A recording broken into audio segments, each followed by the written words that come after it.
In Melbourne and Australia, we consider ourselves to be a fairly sophisticated coffee market. We're quite proud of the coffee that we serve at the cafe level, at street level. And we think we do it pretty well.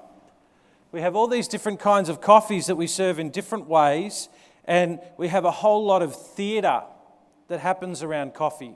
So our cafes spend a lot of money designing the experience that people will have when they drink coffee. It's a big deal for them.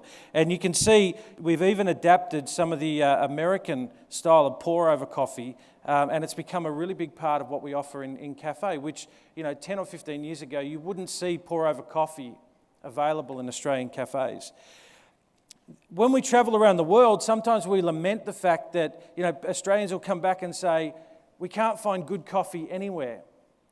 So we kind of back ourselves to make great coffee and to drink great coffee. The question is that just hubris? Are we overly proud of ourselves? Do we talk ourselves up too much? The answer to that is yes and no.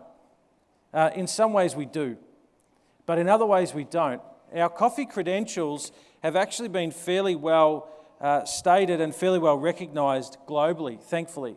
So if you go to places like London, where the specialty coffee scene has taken off and is growing, you can actually find signs like this: finely crafted coffee by Australian-trained baristas. Now, this is pretty gratifying, but the Australian barista has become a little bit of a brand. So if you go to places like London, if you go to other places in Europe and even some parts of the US, if you've been a barista in Australia, it'll get you in the door. Now, like most good coffee places, you then have to prove that you can actually make coffee and deliver. But it's a pretty cool endorsement for what we do here. We've actually been involved in changing global trends to some extent. Between Australia and New Zealand, we came up with this drink called the Flat White, a classic espresso built from 2 ristretto shots for a slightly sweeter finish with velvety steamed whole milk. Something else I should tell you is that about 90 to 95% of coffee in Australia is consumed with milk. We are a nation that drink milk coffee. But the Flat White is something we invented, and now Starbucks and Costa Coffee serve it as part of their coffee menu. And the Australian cafe industry, to give you a context, is said to be worth around $4.3 billion a year.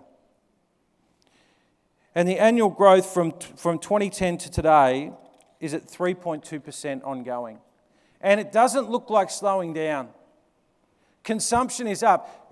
Australia and Southeast Asia represent the largest or the highest rate of growth in coffee consumption of any region in the world.